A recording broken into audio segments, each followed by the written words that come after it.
Shalom semuanya. Hari-hari ini kita sedang menantikan pencurahan Roh Kudus dari Pentakosta ketiga yang dahsyat.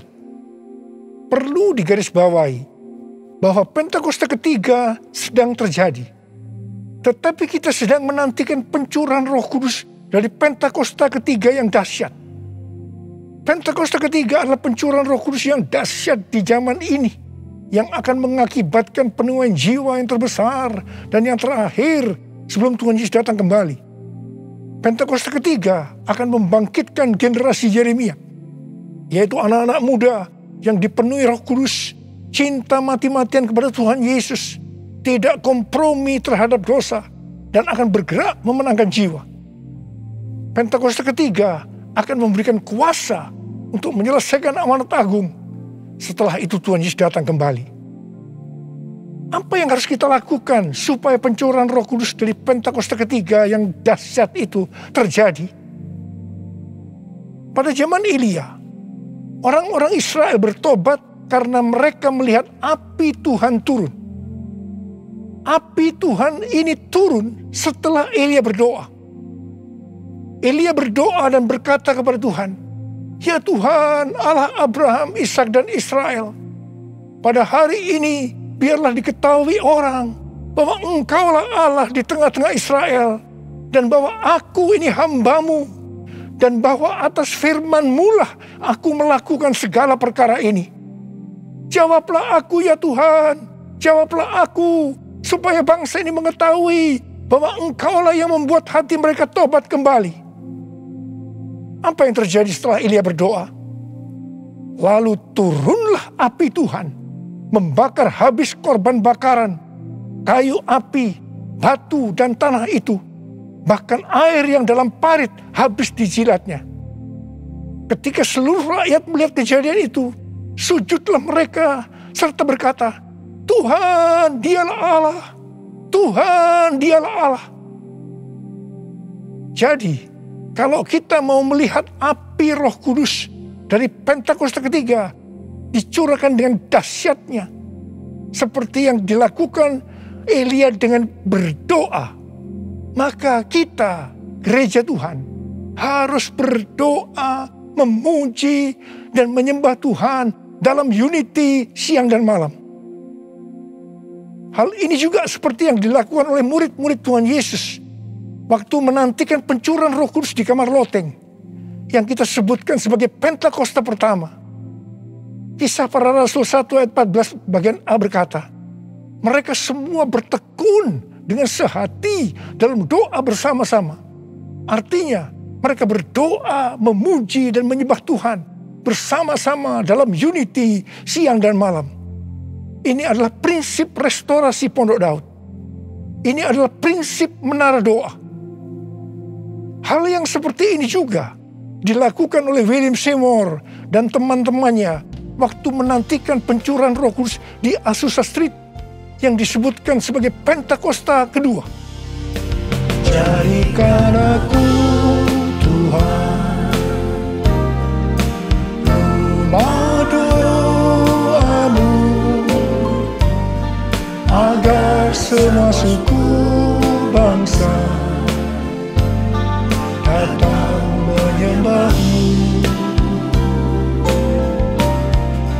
Jadikan aku Tuhan rumah doa-Mu, agar semua suku bangsa datang menyembah-Mu.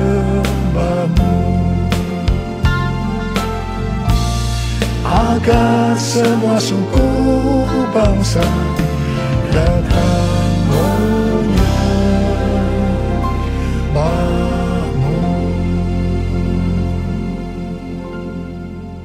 GBI Jalan Jenderal Gatot Subroto sudah berumur 33 tahun.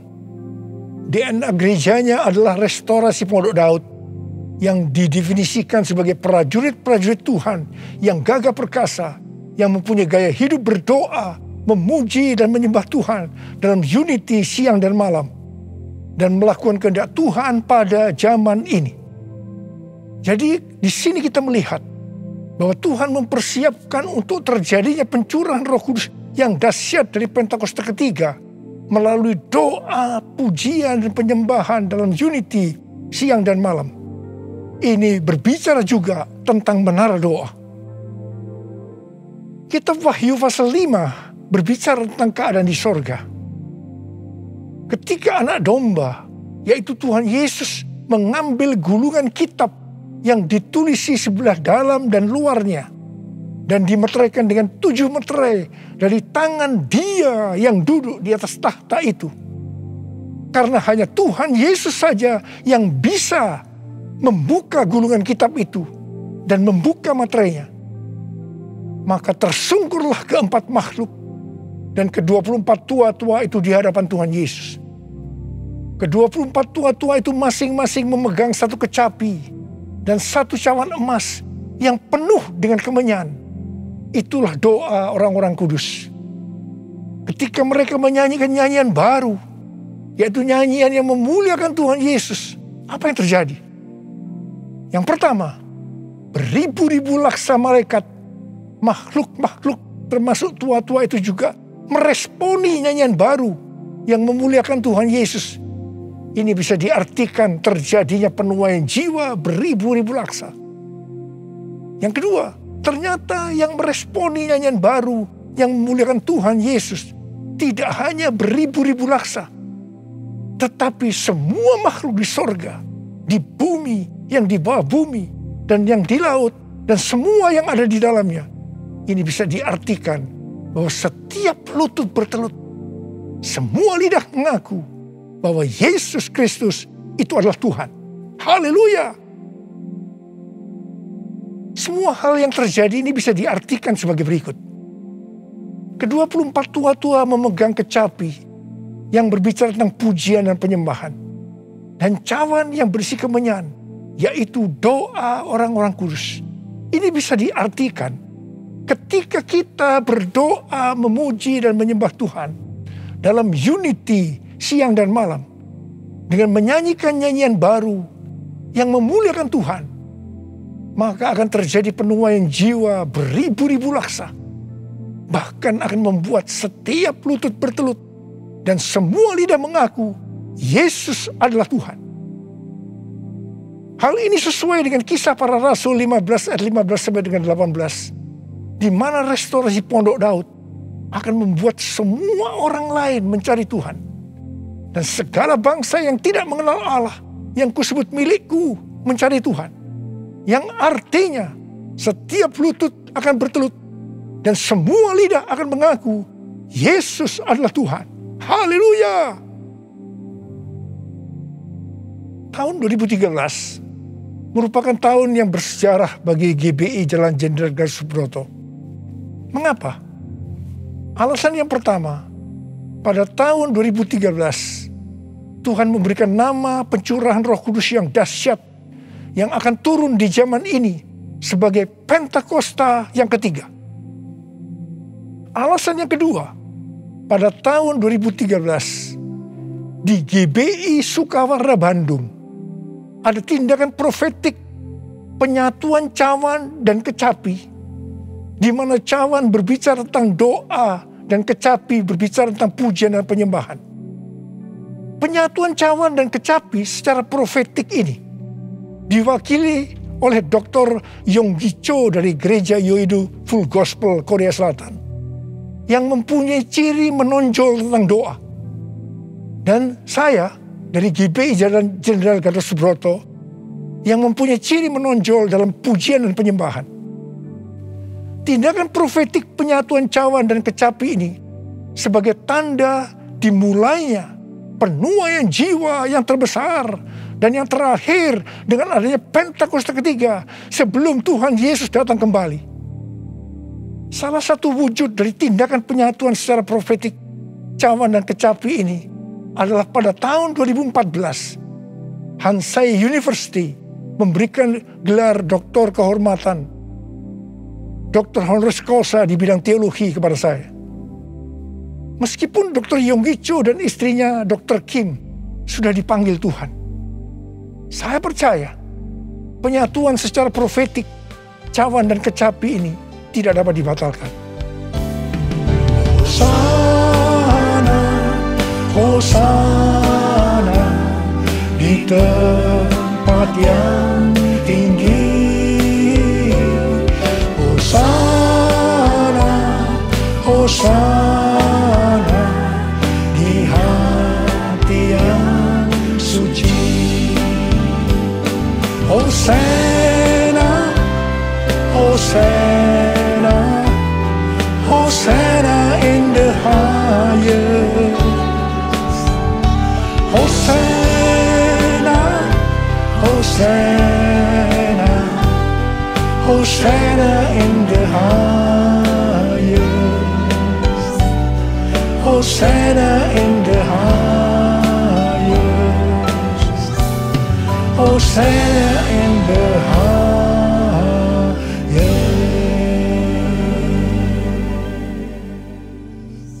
Bukan kebetulan saat ini sedang dipersiapkan The Third Pentecost Azusa Street Prayer Tower atau menara doa Pentakosta ketiga di Azusa Street, atau disebut juga APT, untuk penuaian jiwa secara global. APT ini dimulai secara virtual sejak tanggal 15 April 2021. Tanggal ini sesuai dengan peristiwa 115 tahun yang lalu, yaitu pada tanggal 15 April 1906 waktu Indonesia, atau tanggal 14 April waktu Amerika, yaitu dimulainya kebaktian kebangunan rohani yang dahsyat di sebuah gedung tua di Azusa Street yang dipimpin oleh William Seymour. Kebangunan rohani ini mengakibatkan terjadinya gerakan Pentakosta dan karismatik. Gedung APT yang sekarang sedang diurus izinnya adalah tempat yang sama dengan gedung tua yang dipakai pada tahun 1906. Ini bukan suatu kebetulan, tapi jelas rencana Tuhan yang dahsyat untuk Amerika dan dunia. Perlu dicatat, Amerika adalah salah satu ladang misi terbesar dan terpenting di dunia, dan berpengaruh terhadap negara-negara lain, termasuk Indonesia. Karena itu bukan kebetulan kalau Tuhan memberikan APT ini. Kalau saat ini kita melihat kekristenan di Amerika, itu merupakan sesuatu yang mengagetkan.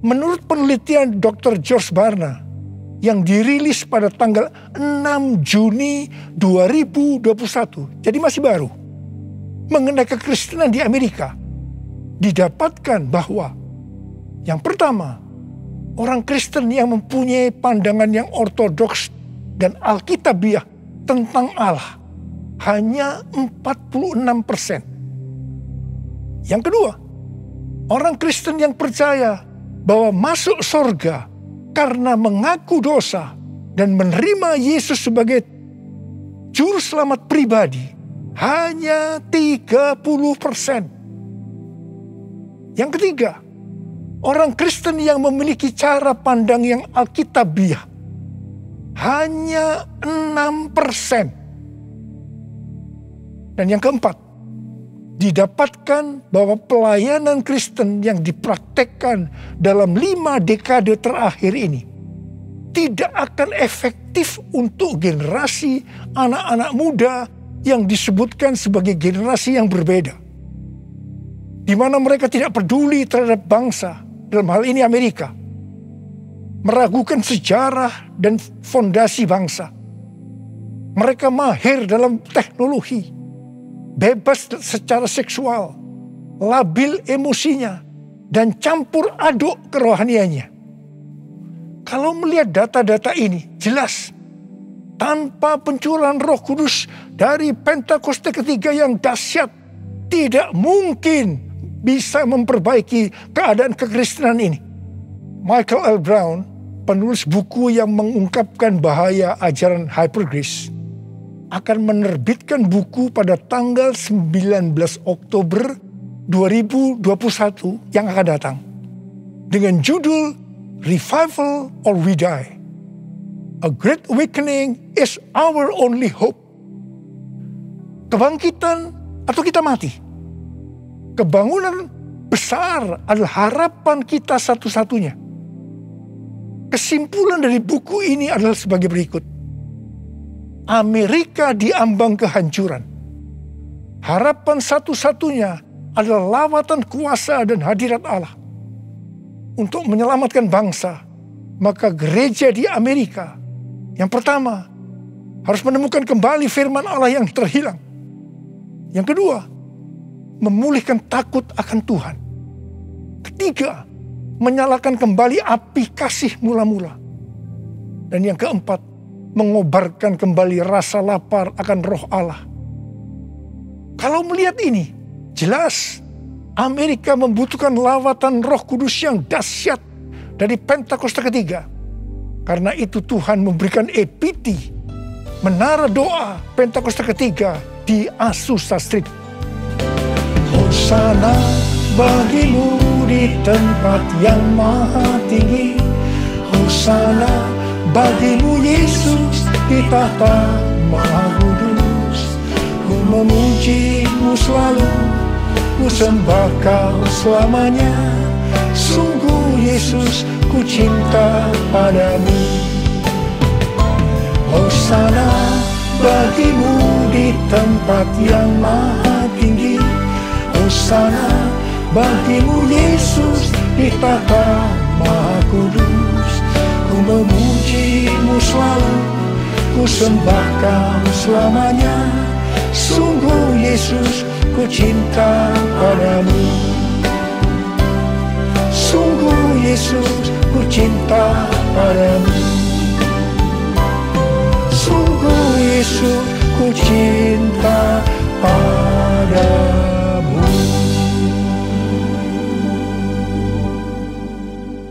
Kalau pada zaman Elia, orang-orang Israel bertobat karena melihat api Tuhan turun dengan doa Elia, maka pada hari-hari ini kita akan melihat penuaian jiwa yang terbesar dan yang terakhir, bangkitnya generasi Yeremia dan menyelesaikan amanat agung karena pencurahan Roh Kudus yang dahsyat dari Pentakosta ketiga. Karena doa-doa yang dinaikkan oleh gerejanya. Sebelum berdoa, ada 3 hal yang dilakukan oleh Elia yang juga harus dilakukan oleh gerejanya. Yaitu yang pertama, Elia membuat mezbah dengan menyusun 12 batu yang melambangkan 12 suku Israel. Ini berbicara tentang unity. Dalam Yohanes 17 kita melihat doa Tuhan Yesus kepada Bapa. Tuhan Yesus berkata, Bapa, aku telah memberikan mereka kemuliaan yang kau berikan kepadaku, supaya mereka menjadi satu. Sama seperti kita adalah satu. Kalau mereka sudah sempurna menjadi satu, maka dunia akan tahu. Dunia akan percaya bahwa engkaulah yang mengutus aku. Dan bahwa engkau mengasihi mereka sama seperti engkau mengasihi aku. Ini berbicara tentang unity yang menjadi kunci utama dari penuaian jiwa. Karena itu gereja harus unity. Gereja harus bersatu. Gereja jangan menjelekkan satu dengan yang lain. Gereja jangan saling menyalahkan. Gereja harus bersatu dalam doa, pujian, dan penyembahan. Dalam unity siang dan malam. Untuk mendoakan pencurahan Roh Kudus yang dahsyat dari Pentakosta ketiga. Hal kedua yang dilakukan oleh Elia setelah mezbah dibuat, yaitu Elia meletakkan potongan-potongan lembu di atas kayu api yang ditaruh di atas mezbah sebagai korban bakaran. Hal ini bisa diartikan bahwa kita harus mempersembahkan korban kepada Tuhan. Sesuai dengan Roma 12 ayat 1 yang berkata, persembahkanlah tubuhmu sebagai korban persembahan yang hidup, yang kudus, dan yang berkenan kepada Allah. Itu adalah ibadahmu yang sejati. Kita yang dimeteraikan oleh Roh Kudus, karena kita bertobat dan percaya kepada Tuhan Yesus sebagai Tuhan dan Juru Selamat pribadi, adalah milik Tuhan Yesus. Kita hidup untuk Tuhan dan mati untuk Tuhan Yesus. Jadi baik hidup maupun mati, kita adalah milik Tuhan. Bukan milik kita sendiri. Efesus 1 ayat 4 berkata, sebab di dalam Dia, Allah telah memilih kita sebelum dunia dijadikan, supaya kita kudus dan tak bercacat di hadapannya. Karena itu, kita harus mempersembahkan tubuh kita sebagai korban yang hidup dan yang kudus di hadapan Tuhan. Itu artinya kita perlu mematikan perbuatan daging dan hidup dipimpin oleh Roh Kudus, supaya kita bisa hidup kudus dan berkenan kepada Tuhan. Untuk mematikan perbuatan daging, perlu baptisan api. Hal yang ketiga yang dilakukan oleh Elia adalah Elia menyuruh mengisi 4 buyung dengan air sampai penuh. Kemudian disiramkan ke atas korban bakaran tadi. Ini dilakukan sebanyak 3 kali. Jadi berarti ada 12 buyung air yang disiramkan sampai parit di sekeliling mezbah menjadi penuh dengan air. Air pada waktu itu merupakan barang yang sangat mahal harganya. Karena pada waktu itu dalam masa kekeringan yang sudah berjalan 3,5 tahun. Jadi Elia mempersembahkan sesuatu yang mahal harganya bagi Tuhan. Kepada Abraham, Tuhan menyuruh mempersembahkan Ishak sebagai korban bakaran. Ishak adalah sesuatu yang sangat mahal harganya bagi Abraham. Ishak adalah anak tunggal yang diberikan oleh Tuhan pada masa tuanya, sehingga hati Abraham sangat lekat kepada Ishak. Tetapi Abraham taat kepada perintah Tuhan, sehingga Tuhan memberkati dia berlimpah-limpah. Demikian juga dengan kita. Kita pun diminta untuk mempersembahkan sesuatu yang sangat mahal harganya bagi Tuhan. Saya tidak tahu apa yang merupakan sesuatu yang mahal harganya bagi saudara. Mungkin uang, sesuatu yang mahal harganya. Tetapi kalau Tuhan mau itu diserahkan kepadanya, kita harus lakukan. Ingat, uang bukan milik kita. Kita hanya pengelola. Mungkin harga diri adalah sesuatu yang mahal harganya, sehingga gengsinya tinggi sekali, penuh kesombongan, sulit untuk unity. Ingat, Tuhan menentang orang-orang congkak, tetapi mengasihani orang yang rendah hati. Persembahkanlah itu kepada Tuhan. Minta agar Tuhan mengubah kita. Mungkin keterikatan terhadap pornografi, minuman keras, rokok, obat-obatan terlarang merupakan sesuatu yang mahal harganya, sehingga sulit untuk melepaskannya. Serahkanlah semua itu kepada Tuhan. Minta supaya dibebaskan. Mungkin masalah pengampunan merupakan sesuatu yang mahal harganya, sehingga sulit untuk mengampuni. Serahkanlah semuanya kepada Tuhan. Minta supaya Tuhan mengubah hati kita untuk bisa mengampuni orang yang bersalah kepada kita. Setelah Elia melakukan 3 hal itu, maka Elia berdoa, dan doa Elia dijawab Tuhan. Kalau kita sebagai gereja Tuhan mau melihat kebangunan rohani yang terjadi karena pencurahan Roh Kudus yang dahsyat dari Pentakosta ketiga turun, maka sebelum kita berdoa, lakukan 3 hal tadi. Saya percaya Indonesia akan dipenuhi dengan kemuliaan Tuhan. Dan lebih daripada itu, seperti yang dikatakan dalam Habakuk 2 ayat 14. Sebab bumi akan penuh dengan pengetahuan tentang kemuliaan Tuhan. Seperti air yang menutupi dasar laut. Itu terjadi.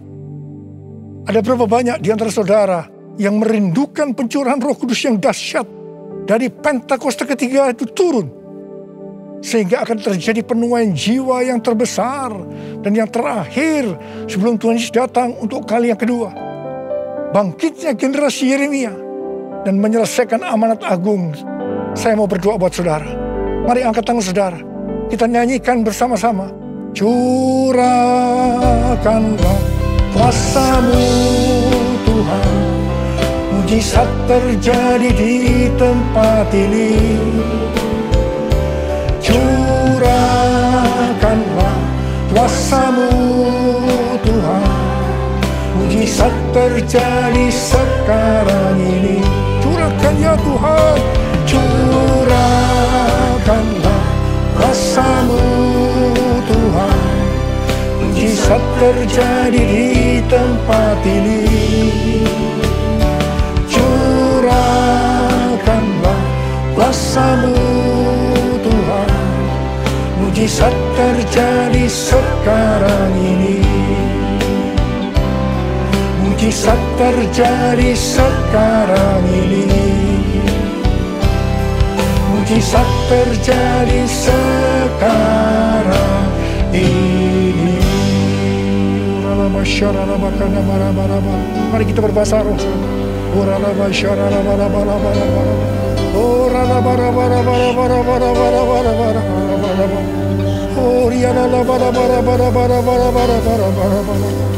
Tuhan, Kau melihat tangan-tangan yang terangkat, anak-anak-Mu yang merindukan turunnya Pentakosta ketiga.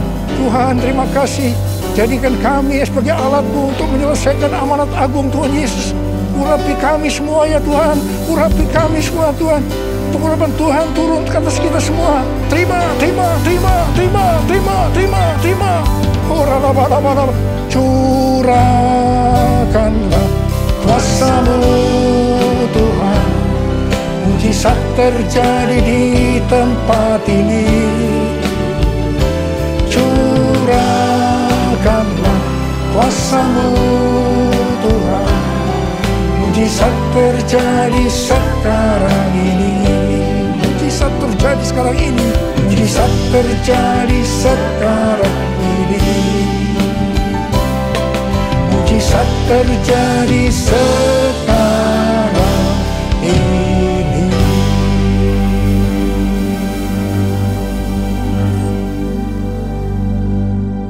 Mari saudara-saudara, kita akan masuk dalam perjamuan kudus. Kita akan mengingat ayat ini. Sebab setiap kali kamu makan roti ini dan minum cawan ini, kamu memberitahukan kematian Tuhan sampai Ia datang. Perjamuan kudus adalah perjamuan Tuhan Yesus sendiri.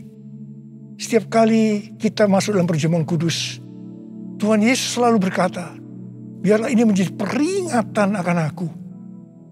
Karena itu, mari arahkan hati kita semua kepada kebaikan Tuhan.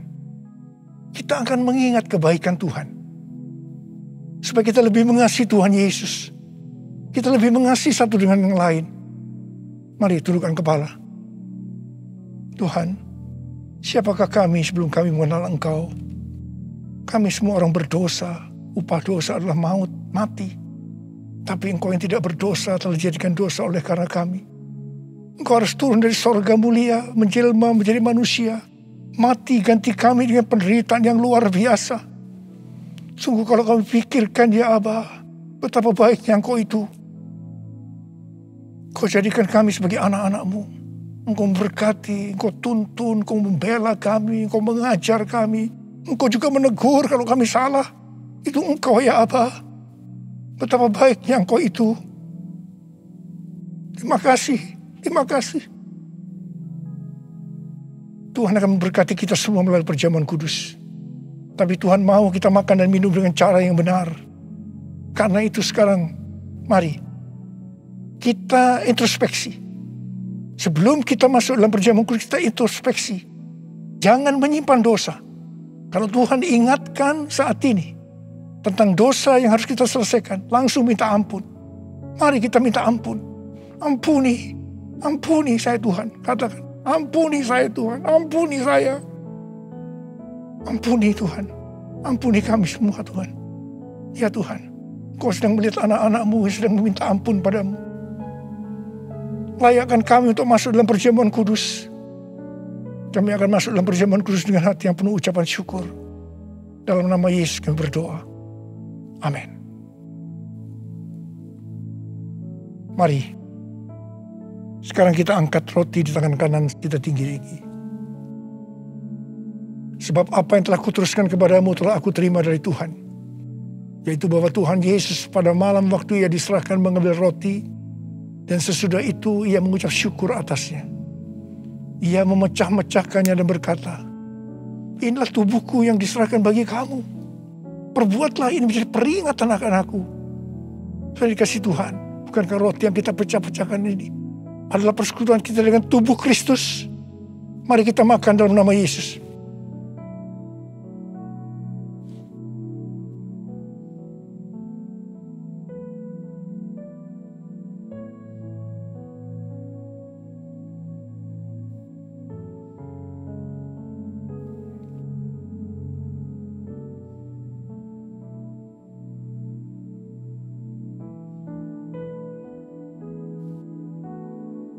Angkat cawan di tangan kanan kita tinggi-tinggi. Demikian juga ia mengambil cawan sesudah makan lalu berkata, cawan ini adalah perjanjian baru yang dimeteraikan oleh darahku. Perbuatlah ini setiap kali kamu meminumnya menjadi peringatan akan aku. Saudara dikasih Tuhan, bukankah cawan pengucapan syukur yang ke atasnya kita ucapkan syukur adalah persekutuan kita dengan darah Yesus? Mari kita minum dalam nama Yesus.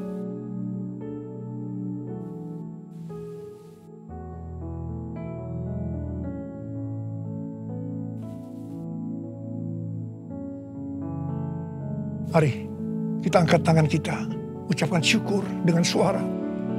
Jangan diam. Terima kasih Tuhan, terima kasih. Terima kasih ya Tuhan. Terima kasih ya Tuhan.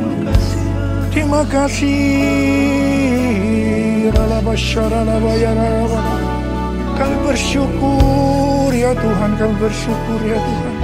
Terima kasih Tuhan. Kalau ada anak-anakmu yang sedang sakit, Engkau menyembuhkan mereka saat ini.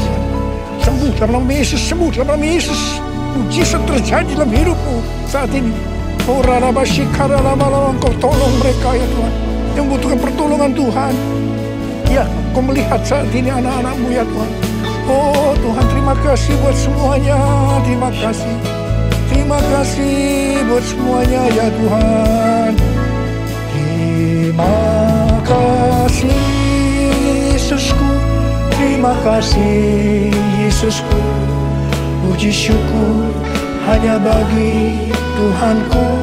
Terima kasih Yesusku, terima kasih Yesusku.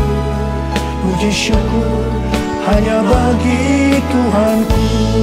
Terima kasih Tuhan. Terima kasih Yesusku, terima kasih Yesusku. Puji syukur hanya bagi Tuhanku. Terima kasih Yesusku, terima kasih Yesusku. Puji syukur hanya bagi Tuhanku. Puji syukur hanya bagi Tuhanku.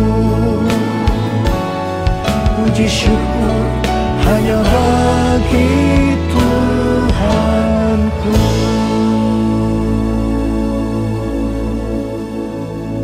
Terima kasih ya Bapa.